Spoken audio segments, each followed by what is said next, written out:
Welcome, my friends, to Winsloe United Church on beautiful Prince Edward Island.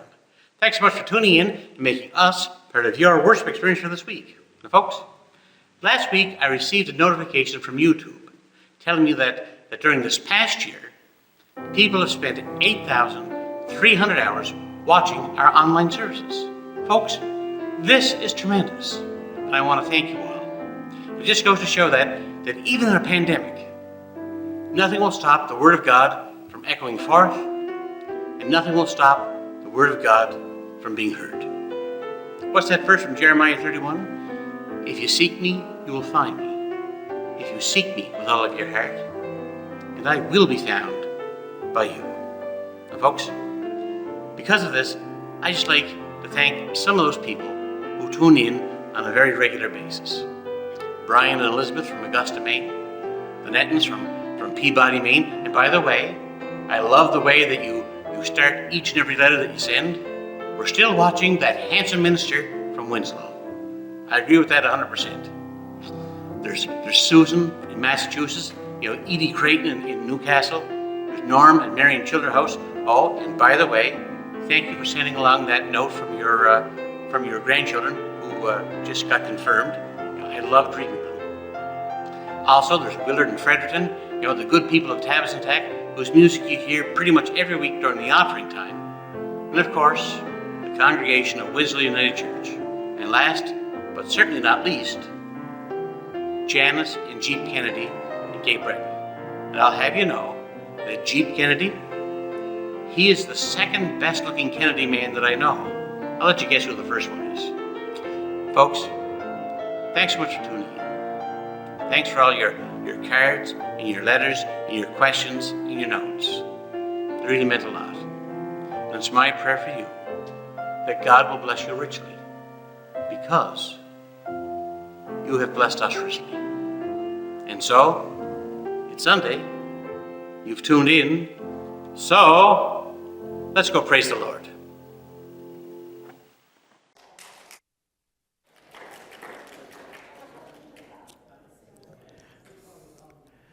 I always know when it's time to start talking because people start clapping for Stephanie. Although I notice nobody ever claps after the benediction. I just throwing that out there. Well, on this beautiful sunny morning, I want to welcome you and I want to thank you for coming out and being part of our time here today. It's certainly a beautiful one out there, and it's so beautiful to be able to come and spend our time here together. When I was first starting out as a lawyer, there wasn't a whole lot of money, and so there are some things that I used to do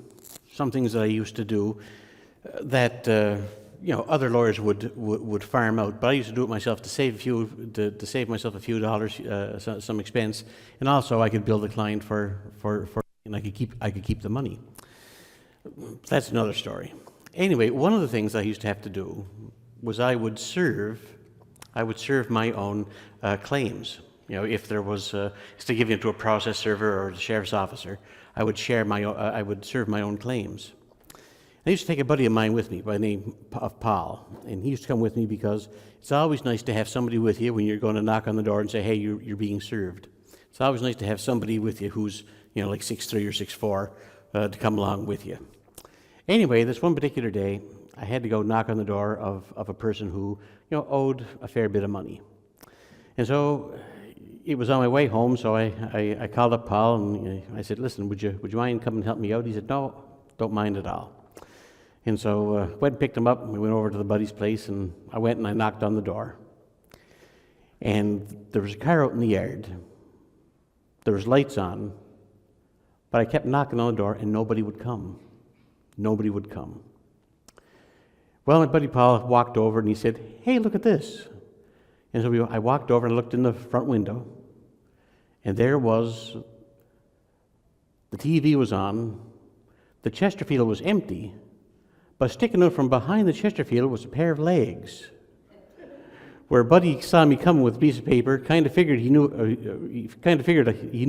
what was going to happen, and then dove behind the Chesterfields to pretend that nobody was home, but didn't quite get himself all the way in. And all I could see was his legs sticking out. And then Paul said, hey, buddy, we can see you. Well, after a little while, Buddy came out and said, "Oh, I was looking for something behind here." Well, today we're going to be talking about where is God? Some people say, I look for God, I don't see God in my life. And yet, He's knocking on the door of our lives, of our homes. And instead of letting Him in, we seek to hide. And that's what we're going to be talking about a little bit today as we go through our service. The Bible says, "The path of the righteous is like the morning sun, shining bright till the full light of day is here." On this day we have come. And where does the first light of the righteous start to shine? It shines right here in our sanctuary. Shining brighter till the full day of sun appears. And as the light of Christ begins to shine here, to dispel our darkness, so let the Word of God come and dispel our darkness as well. And let us say as we are able, "Behold, I stand at the door and knock. If anyone hears my voice and opens the door, I will come in to him and eat with him, and he with me." Instead of hiding, when you hear the door, when the Lord knocking on the door of your life, of your heart, instead of hiding, invite Him in. Throughout life we go and we seek all kinds of things. We seek employment, we seek love, we seek purpose, we seek enjoyment, we seek recreation, we seek joy. But before we seek all these things, behold, I stand at the door and knock. Instead of staying inside, trying to keep God out, let us seek first the kingdom of God and His righteousness, because the path of the righteous is like the morning sun. And in the bright sun of day, no way can we get lost, no way can we stumble. Let us stand and sing as we're able, our opening hymn, "Seek ye first the kingdom of God." Oh, and by the way, Dr. Morrison says we can sing, but she strongly encourages that we sing with a mask. I leave it up to you. Those are her words. I'm just passing them along.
When Jesus Christ was here in the flesh, He said, "I am the one who was promised from far times." He said, "I am the Savior. I have come to take the sins of this world upon me, bury them deep, erase them, so that one day, when it's your time, you will come and be with me." When the ladies came to the tomb to dress the body, instead of finding Jesus, they found a man all dressed in white who said, "Why do you look for the living amongst the dead? He is not here. He is risen, just as he said. And that changed everything. It put truth into the words that he was always saying. And it changed what people thought about life, about death, about life after death.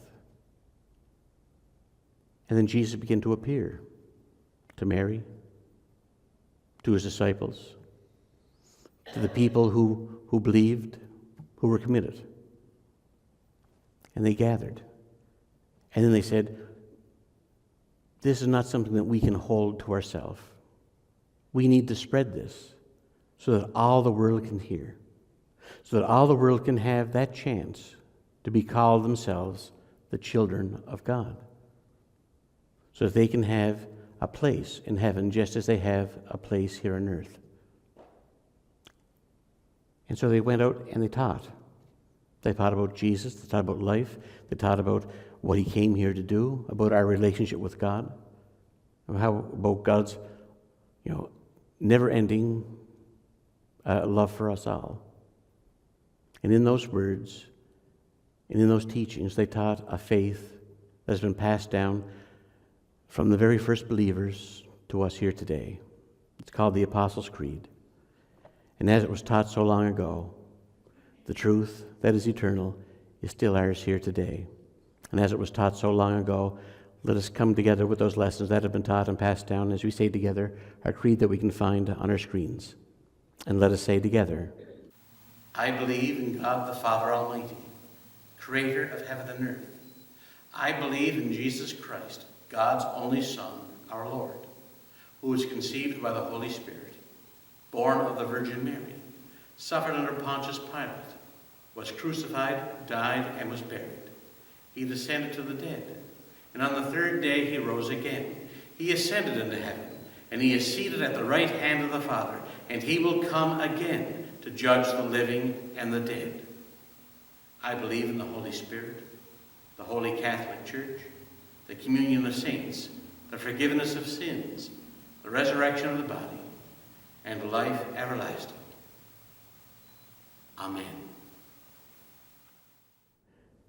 When Jesus taught, he said, come to me, all who are weary and heavy laden. He says, take those broken pieces of your life and give them to me. Those broken pieces, I will fit back together. Those scars, I will heal. Those wounds, I will dress. And those who are you feeling lost, I have a home for you. For those of you who are alone, because others have pushed you away, or perhaps because you have pushed away others, I'm your friend, I'm your brother, and I've prepared a place for you. In our creed we say, I believe in the forgiveness of sins. The forgiveness of sins. That Jesus Christ has seen the lives that we lived. He's seen the good, he's seen the bad, he's seen the ugly. And he still says, I love you. Come to me and welcome home. Let us come before that God now on this first day of the week as the light of righteousness begins to shine, perhaps dimly, but shine brighter and brighter. Let us come before that God now with our prayer confession, and let us pray together. In loving God, we have built up walls to protect ourselves from our enemies. Yet these same walls also shut us off from receiving your love. Lord, break down these walls. Help us to see that the way to your heart is through making peace in our heart with our enemies. Bless them and us as we are all your children. This we pray in Jesus' name. Amen. And Lord Jesus, I now ask you to hear the confessions of all here who seek you, who may truly need you this day. Hear now our secret sins and shames that we can share with nobody else, but we know we can share with you.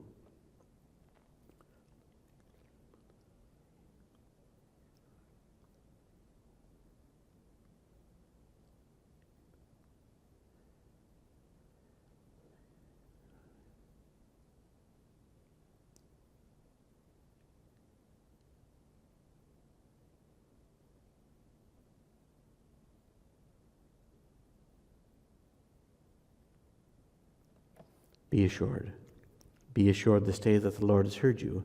Be assured this day that the Lord has forgiven you. Thanks be to God, and amen.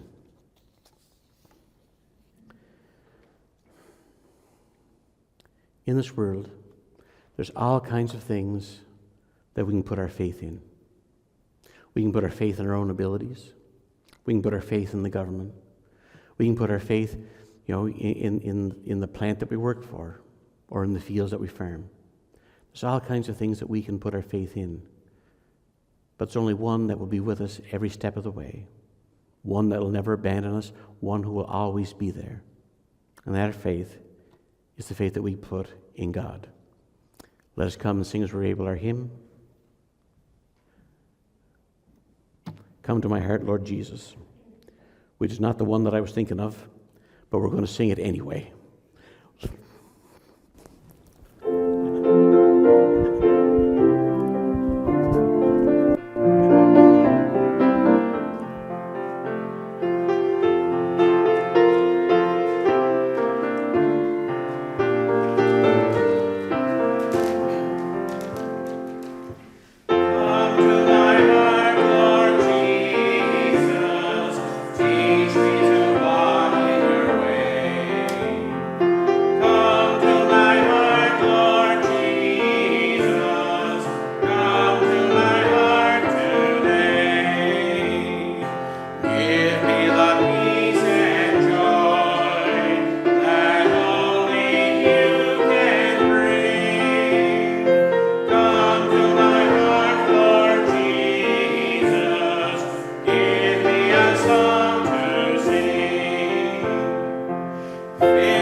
And you know what? Just with regards to this particular song. Now, I wrote at the top of it the wrong name. My Faith Looks Up to Me. That's the song that I wrote down, and that was the intro that I gave you before we sang. But in this song, it says, "Come to my heart, Lord Jesus, teach me to walk in your way, and give me a song to sing." You know what? The lessons that God teaches us aren't always the ones that we thought we were going to learn. And give me a song to sing. I don't know about you, but throughout my life, things have always been changing. There's times that I thought I was going to be the best lawyer in the world. There was times I thought I was going to be the best astronaut, I guess, out of this world. But you know what? Through all of it, God has been there teaching me different lessons, and has always been giving me a different song to sing. I thought we were going to be singing a different song. I put the wrong title on top. But this is the song that God is to sing. And you know what? That's the lesson that we need to have in our lives here today. It's not the song, it's not our song that we sing. It's God's song.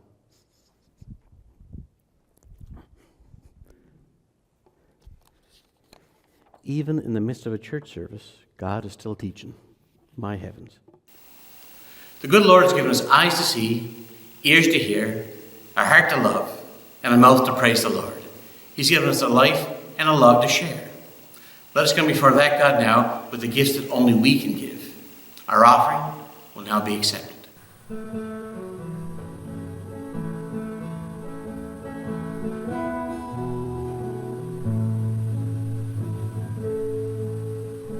My life was broken like a piece of fragile glass.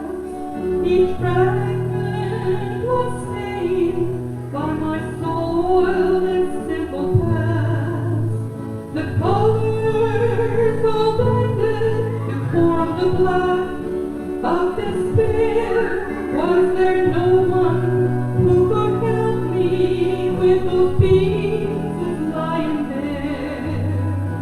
God puts the pieces together again. He holds them with his love, shines his light from within. At the kaleidoscope of colors on the radiant rainbow, he took the pieces of my life and made a stainless window.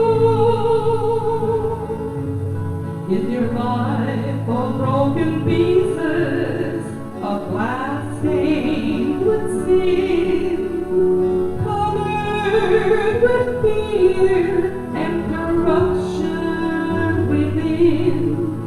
No pattern emerges from the pieces lying there. It seems it is so hopeless and no one seems to care. But God puts the pieces together again. He molds them with his love, shines his light from within. And the kaleidoscope of colors forms a radiant rainbow. He takes the pieces of your life and makes a stainless window. The colors are dull and lifeless till the light comes shining through. Your light is nothing special till he lives inside of you. The colors become new then, each piece shines so bright. The purpose of stained glass windows is to glorify the light. God puts the pieces together again. He molds them with his light, shines his light from within. And the kaleidoscope of colors forms a radiant rainbow. He'll take the pieces of your life and make a stainless window. He takes the pieces of our lives, molds it with his love. He gives to each its special glow and makes a stainless window.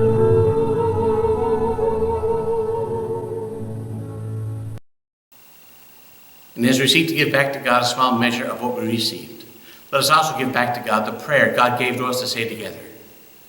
Our Father, who art in heaven, hallowed be thy name. Thy kingdom come. Thy will be done on earth as it is in heaven. And give us this day our daily bread. And forgive us our trespasses, as we forgive those who trespass against us. And lead us not into temptation, but deliver us from evil. For thine is the kingdom, the power, and the glory, forever and ever. Amen.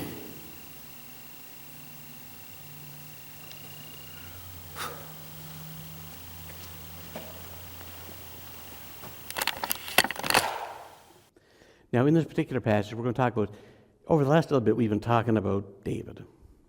And David, Moses is the one who's mentioned the most in the Bible.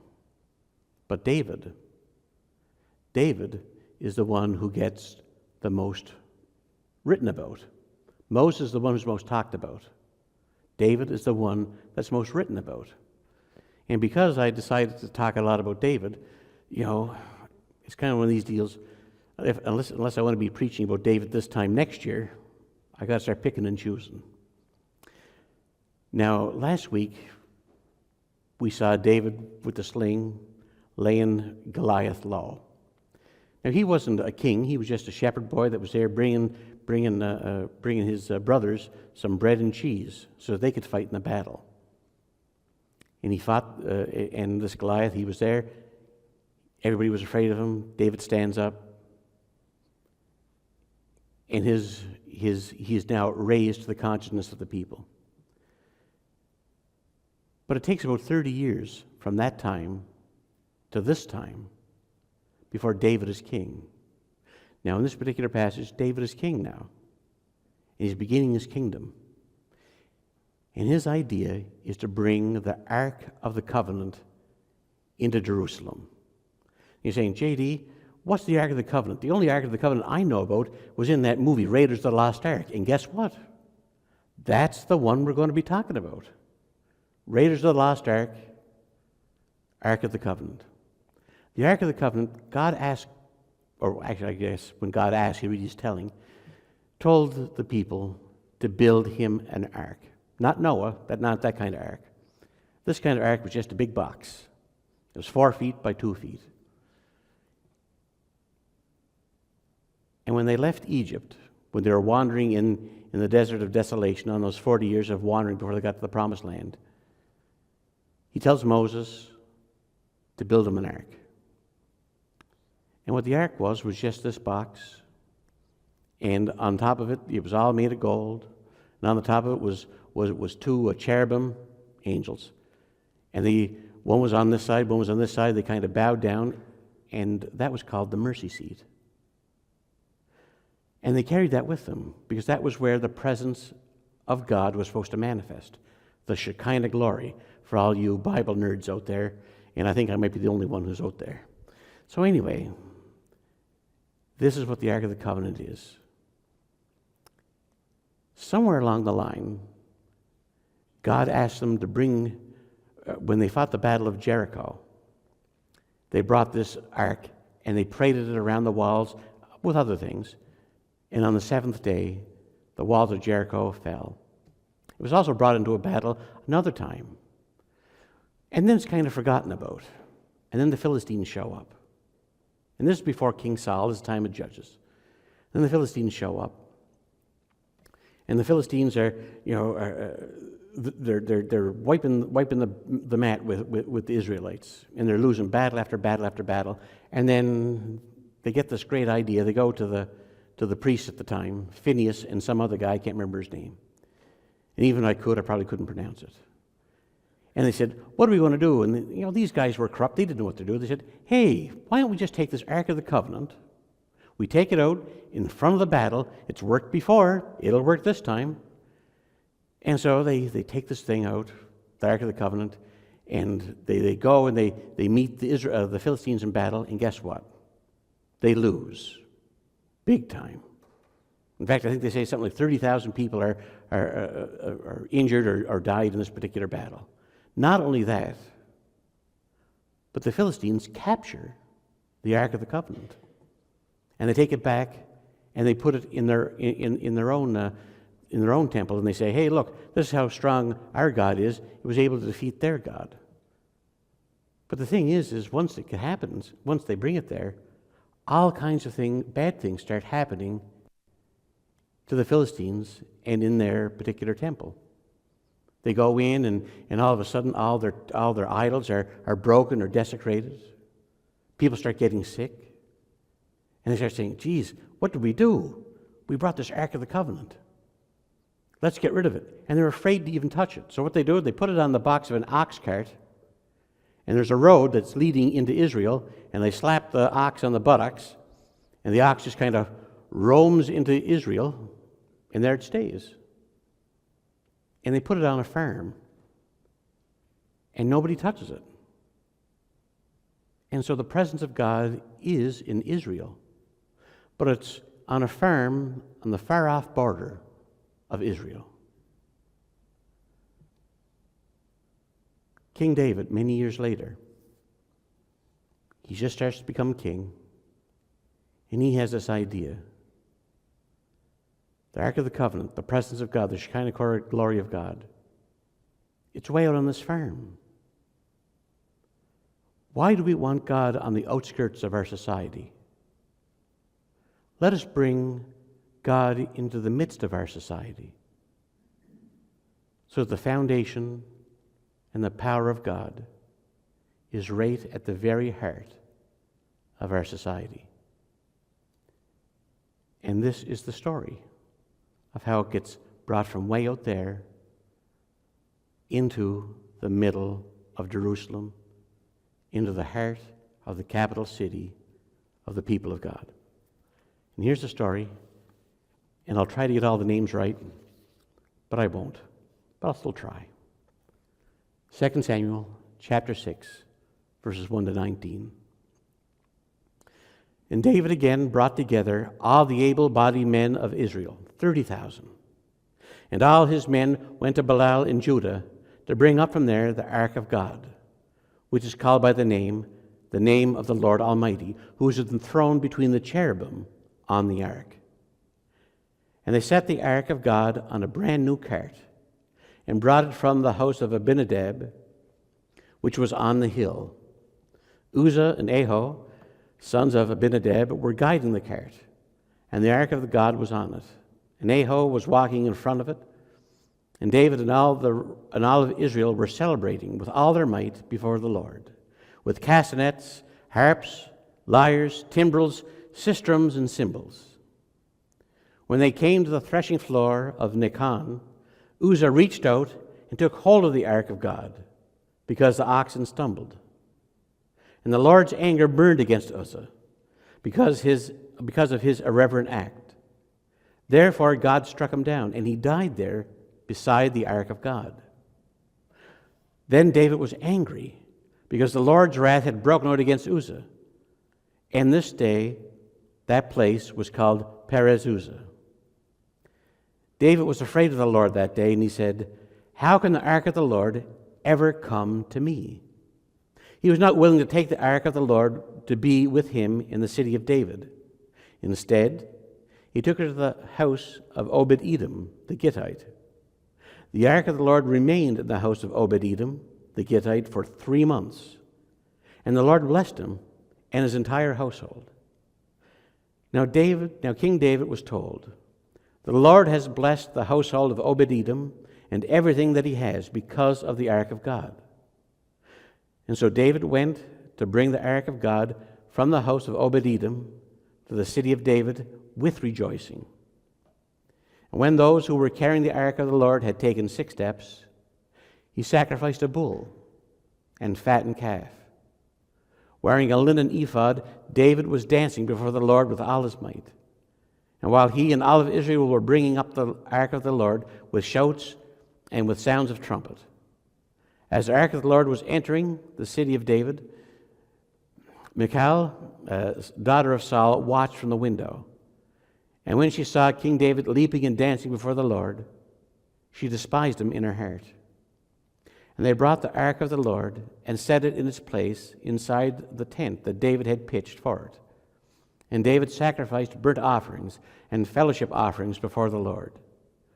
When he had finished sacrificing the burnt offerings and fellowship offerings, he blessed the people in the name of the Lord Almighty. And when he gave a loaf of bread and cake of dates and a cake of raisins to each person in the whole crowd of Israelites, both men and women, and then all the people went to their homes. And may God bless to us our reading and our interpretation of this God's holy word. Amen.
a couple of weeks ago, better make sure that's flipped over. By the way, that's the Ark of the Covenant. See, that's where the mercy seat is, where the two angels put their things together. And you notice, geez Louise, here's me talking about different things. And you notice that it has poles that can be carried. That means that God wants to be wherever you are. God can be carried wherever you are. He's with you wherever you are. Now, a couple of weeks ago, my beautiful wife Ruth traveled to Marguerite to see our oldest grandson Sam graduate from high school. And just a couple of weeks ago, we recognized graduates of the families connected to our church right here in Winsloe United Church, and we had many of them here. It was beautiful to have them all there. Now, whether you've been to a graduation recently or whether it's been some time, I'm sure you would agree that graduations are special events. You get to watch these young men and women being called forward to accept degrees, and you witness the culmination of 13 years of work and accomplishment. So for some of us are older. If I add up all my schooling, it's been 25 years. And I'll tell you, at the end of those 25 years, there was no celebration. People were just saying, listen, get on with it. Get on with it now. But in 13 years, it's still a big deal. For 13 years, these young men and women have been working hard towards these days. During these 13 years, these graduates had to overcome a whole lot in order to graduate. Some have had difficulties with difficult subject matter. For those who are not academically gifted or perhaps don't have an aptitude for, say, math or science or some such, they may have had to work extra hard, harder than their classmates in order to graduate. Some may have had personality conflicts with their teachers. And for some, trying to learn from a teacher who you just don't click with or get along with, well, that can be an extra barrier too. For others, the social side of school may have been a challenge. For some of them, maybe they had to overcome bullying. Some of them had to overcome shyness and perhaps didn't have a whole lot of friends. And don't forget teenage loves and heartbreaks. That all plays a part too. For some, the greatest challenge came from life. Some of those students graduating, had disabilities that made school that much more difficult. Some of them had to overcome family breakup or a death or loss of a parent, whether it's through death or through divorce. Yet despite all the challenges these students faced over the past 13 years, they had made it.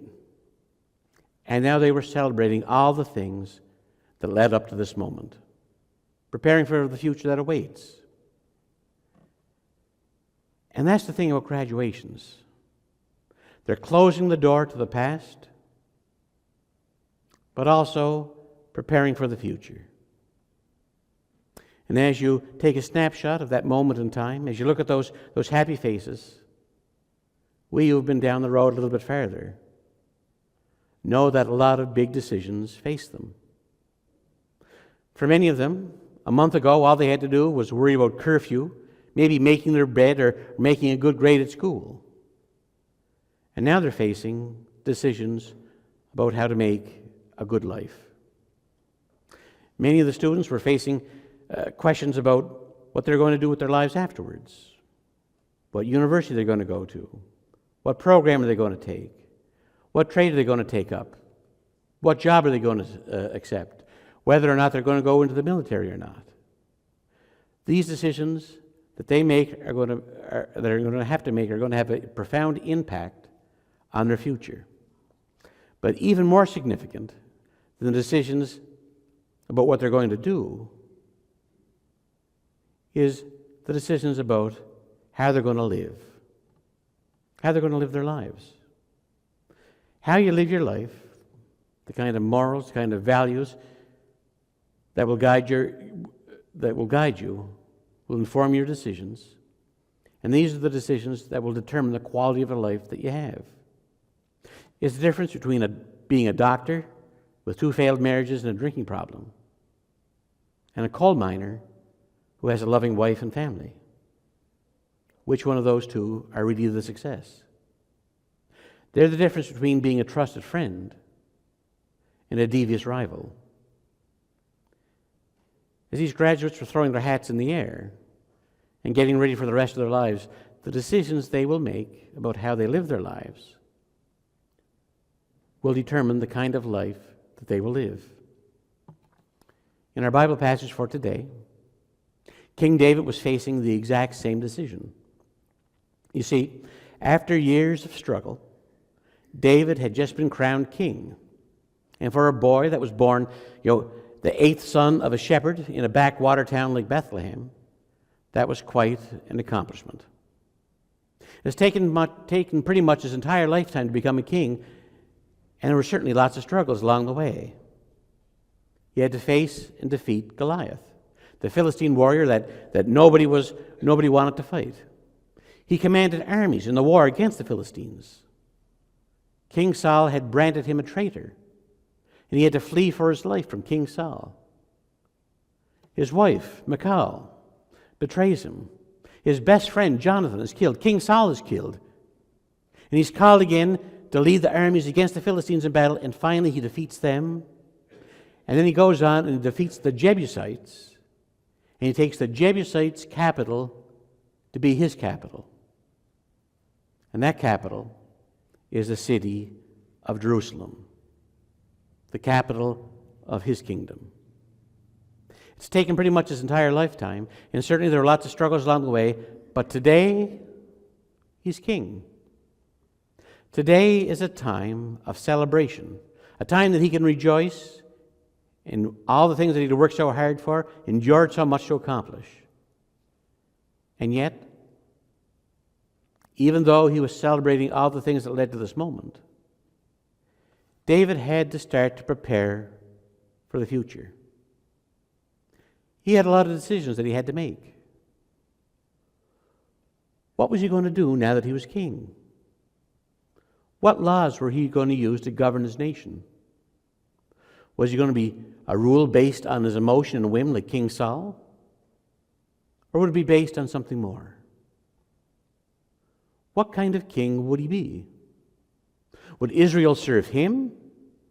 Or as king, would he serve the people of Israel? What kind of neighbor would Israel be towards other nations?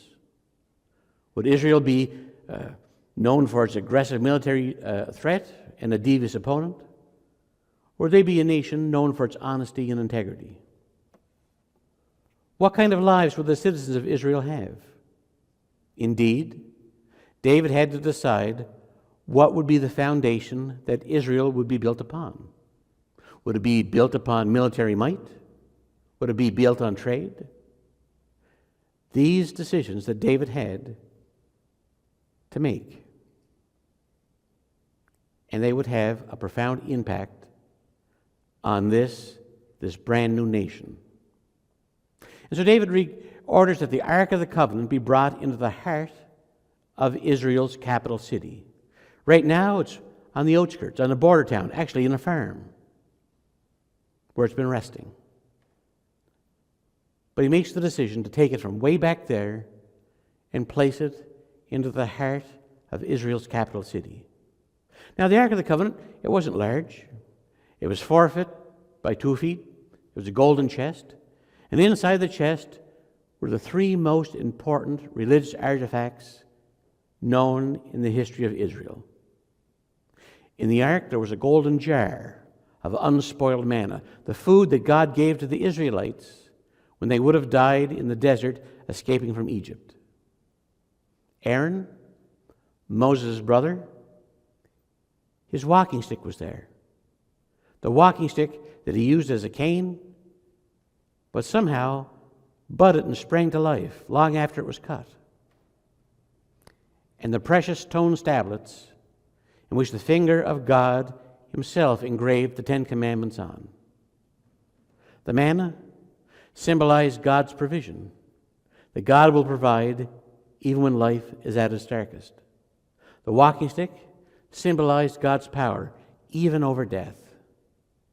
And the 10 Commandments symbolized God's precepts, morals, and values. And the ark itself symbolized the presence of God, and his seat was between the 2 cherubim. That is where he was to be. David had decided he wanted God to be the foundation of Israel. He decided that Israel would have a God as its foundation because he had seen the difference that God had made in his own life. When Samuel told David's father that he was coming to anoint one of his sons as the future king of Israel, David wasn't even invited to the supper. Nobody thought David could be king, but God did. When everyone else in the army was afraid to face Goliath, David's faith enabled him to meet and defeat him. When King Saul was trying to have David killed, it was men of godly morals and values who risked life and limb to help save David and help him escape. When David was in exile and the Philistines wanted his help to defeat Saul, it was God's teaching that kept him from killing those who were trying to kill him. Looking back at his own life, David knew that God gave him wisdom to do the right thing even when he didn't want to. God gave him courage when everyone else knew fear. God gave him hope when everybody else would have been discouraged. God gave him comfort when everybody else would have been in a pit of despair. And God gave him greatness when everyone else thought he was ordinary or even a little bit less than that. When David was at his best, he was following God. And when he was at his lowest, he was lifted up by God.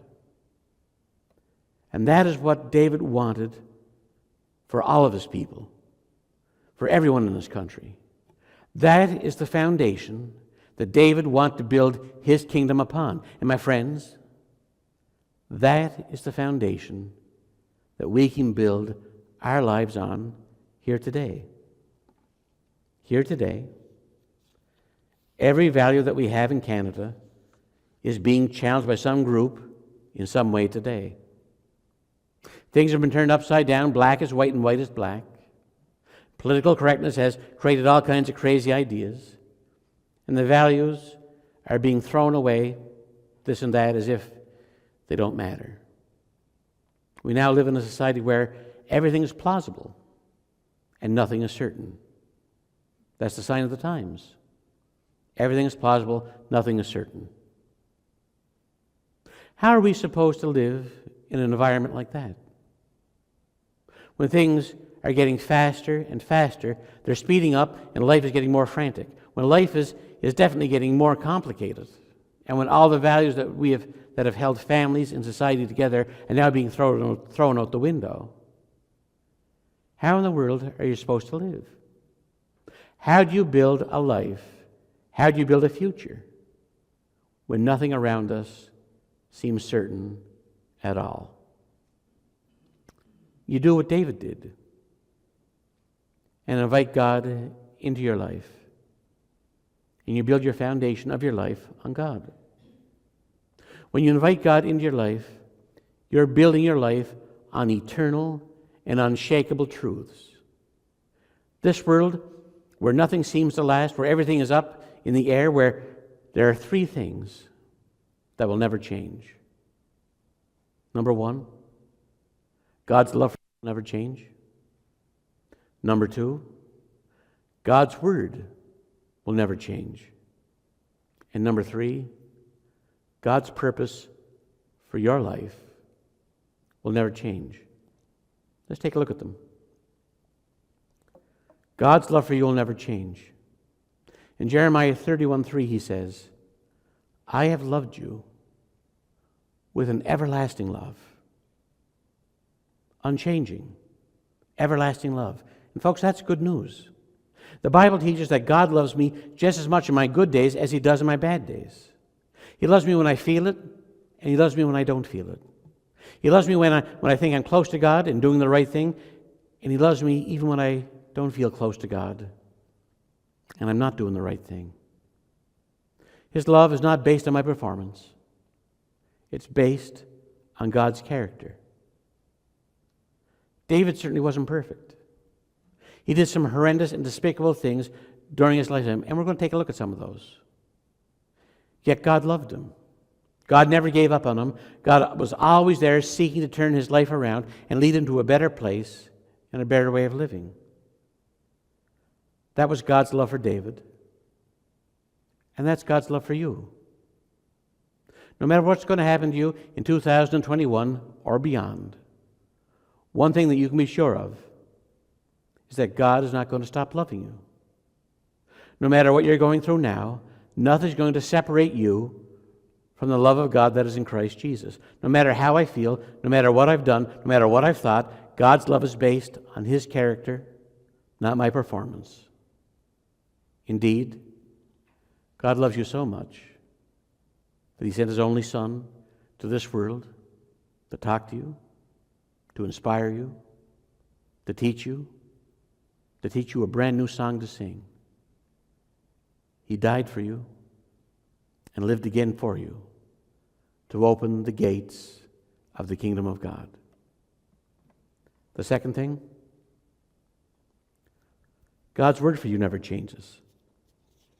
Now I'm talking about the laws, the commands, the principles, the rules that are in God's word about life.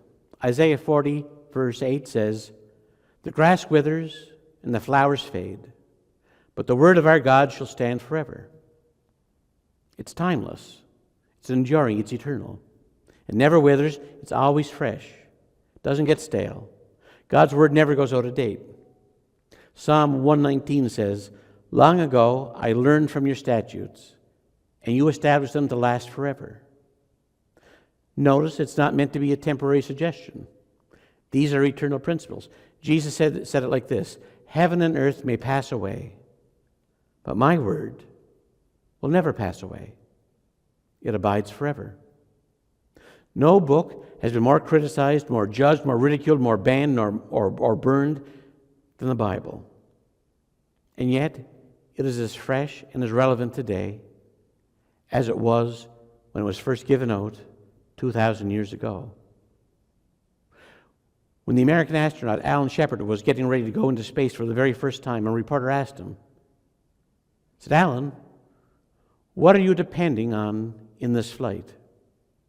And his answer, "I'm depending on the fact that God's laws will not change." Great answer. God established certain physical laws in this universe. Physics and chemistry, all kinds of science depend on these laws and how they operate. You know, if you were to jump off a tall building, and please, I'm not asking you to try this out at home.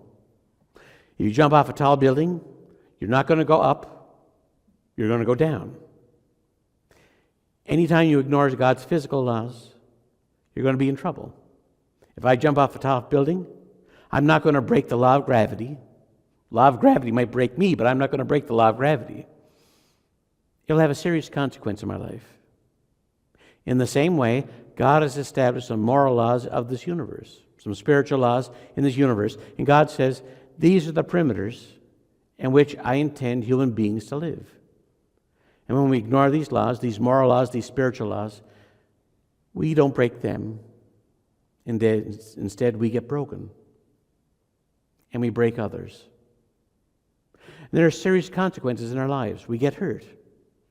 And every time I ignore God's moral law or spiritual law, I hurt myself. They're there for my benefit and the benefit of others. And many of our society's great ills wouldn't even be here if we followed them.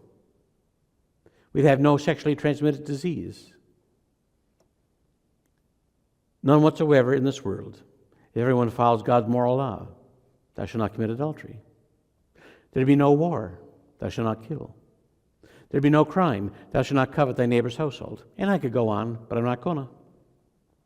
God does not invent new rules for each new generation. Oh, it's 2021? Let's erase some of these and put some new ones in. No. The truth is eternal. It never changes. What was wrong 1,000 years ago is wrong today. It'll be wrong tomorrow. It doesn't matter what the opinion polls say. It doesn't matter who else is doing it. What's wrong is wrong. And what's right is right. It doesn't matter if people say it's out of date. It's still right. Truth is eternal. God's word doesn't change. And finally, God's plan for you doesn't change. That's the third thing that I can understand and know confidently, that God's purpose for my life will never change. Philippians 1:6 says, "He who began a good work in you will carry it on to completion." Long before you were born, God had plans for you.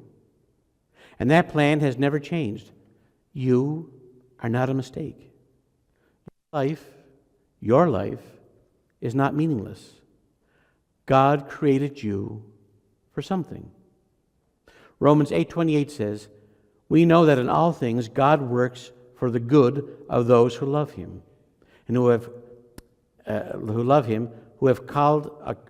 been called according to His purpose."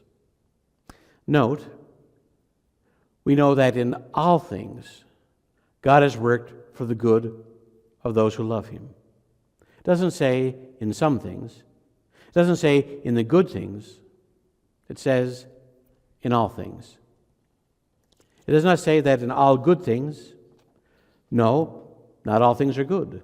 There's a lot of evil in this world. I do some of it. I'm sure you do too. All things are not good. The verse does not say that. It says that in all things God works for good. He can take evil and turn it around and bring good out of it. In fact, that's His specialty, turning crucifixions into resurrections. He's a pro at doing this, at bringing good out of evil, turning pain into benefit and productivity. And I'm sure that if I were to ask you some of the worst things that have happened in your life, you might say, "I don't want to go through it again." But I'm sure you'd also say that you learned a lot because of it. He says that in all things God works for the good. For everybody?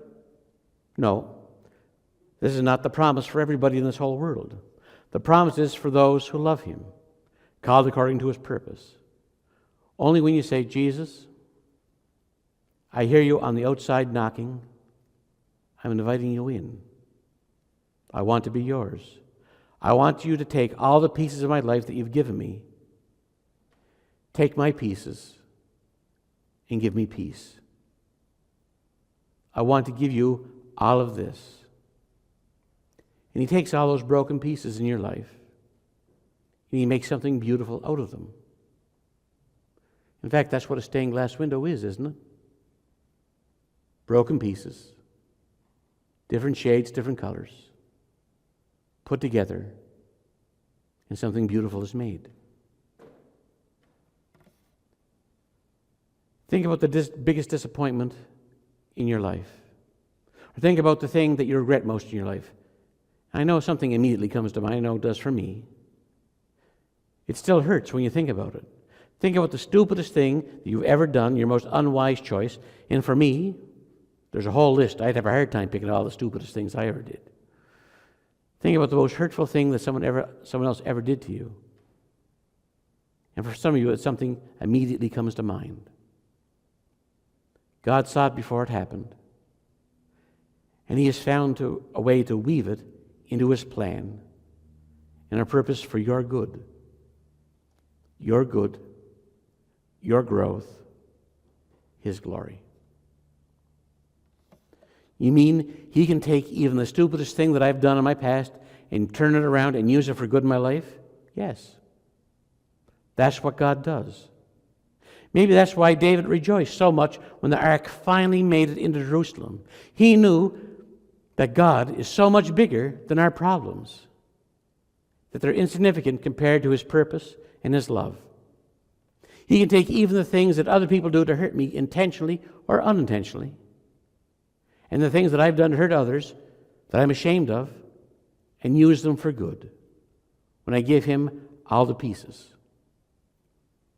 It's almost too good to be true. Almost.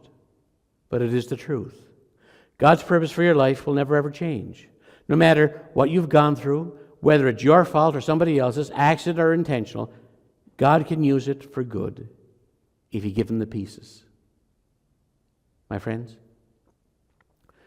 We may not be graduating high school. Some of us are a bit beyond that age now.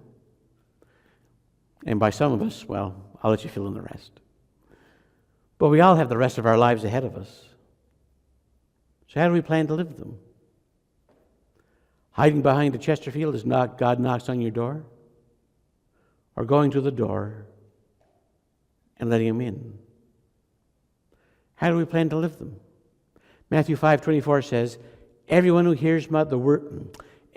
hears these words of mine and puts them into practice is like a wise man who built his house upon the rock.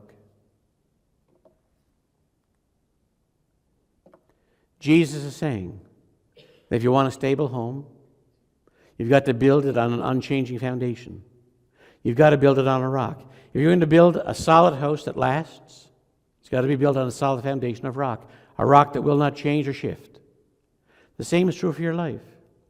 If you want to build your life in a way that is solid and significant and handles the stress of a 21st century living, build it on the truth of God's words, because it's bedrock.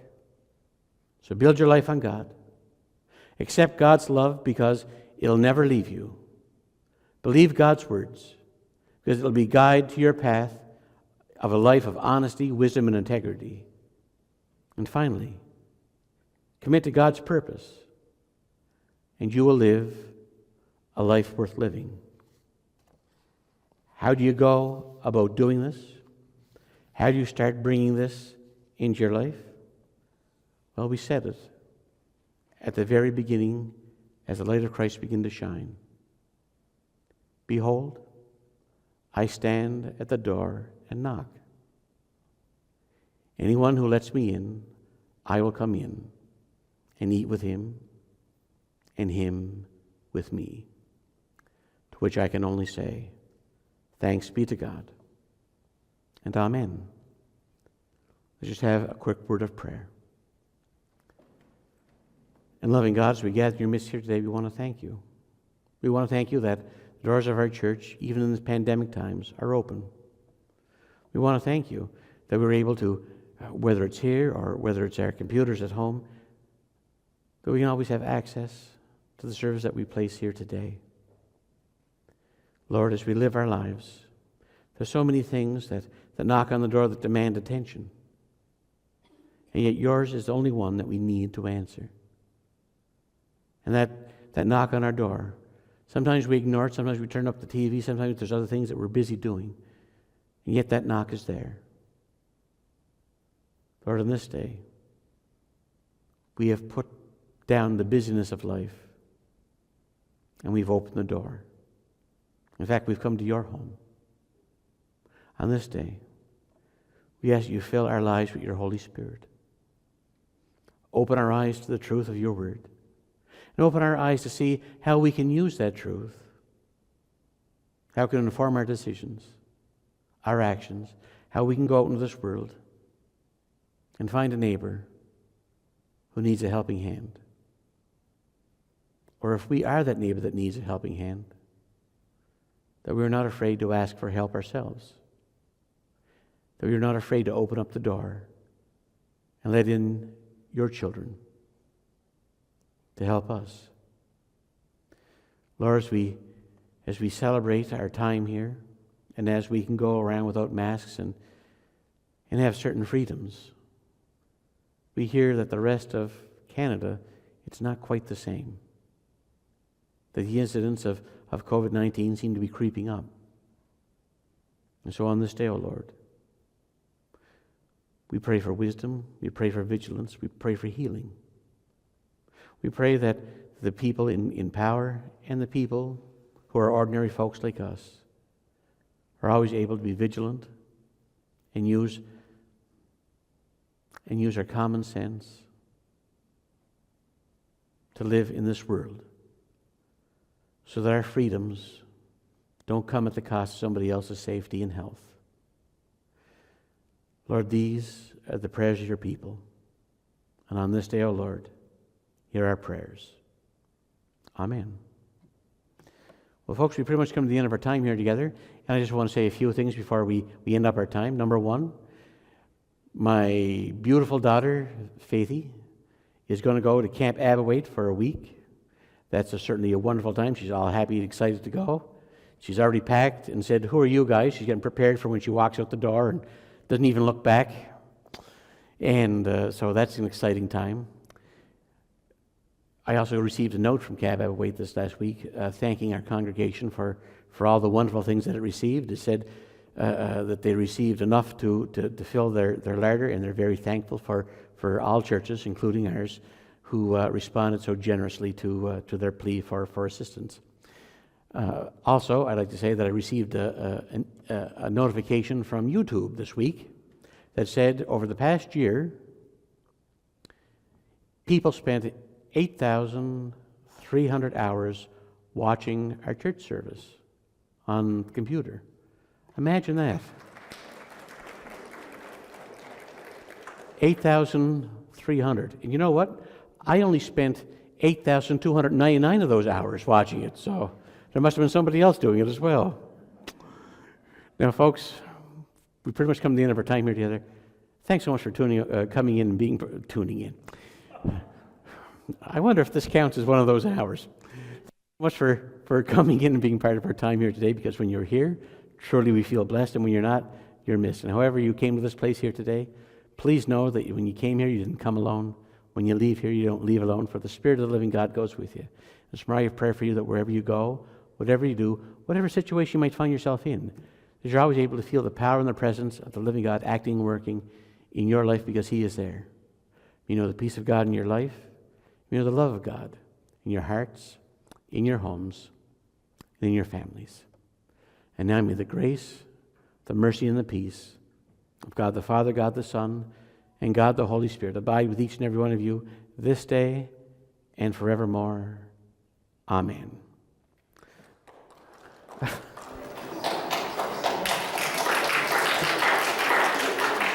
I really wasn't serious when I said that at the beginning of the service. And so, or maybe you're just happy to go, I don't know. Well, my friends, we've pretty much come to the end of our time here together, and I want to thank you. I want to thank you for tuning in and making us part of your worship experience for this week. Folks, today we spoke about our graduates and about King David. We spoke about how they came to a point where they were closing the door to the past and preparing for the future that awaits. But folks, we don't have to study for 13 years or more, or become a king of a nation to do that. No, you can do that today. How? By letting God into your life. Because you know what? He is knocking. He'll provide a solid foundation to build your life on, because God's love for you, it'll never change. God's word will never change. And God's purpose for your life, it'll never change. These will provide you with a solid foundation that will enable you to face whatever the future has to bring. So you might be asking, JD, how can I start letting God into my life? Simply, by spending some time with Him. How can you do that? Well, you can do that by coming to visit Him. Coming to visit Him in His home, where His children are. The church, the house of God. So, if you've never been to church before, or you haven't been to church for a long time, please consider this to be your personal invitation to come right here to Winsloe United Church. Get to know God. Get to know His family. Start closing that door to the past, and start preparing for the glorious future that awaits you. And so, my friends, until we meet again, and we shall meet again, stay safe, and may God bless you richly. Amen.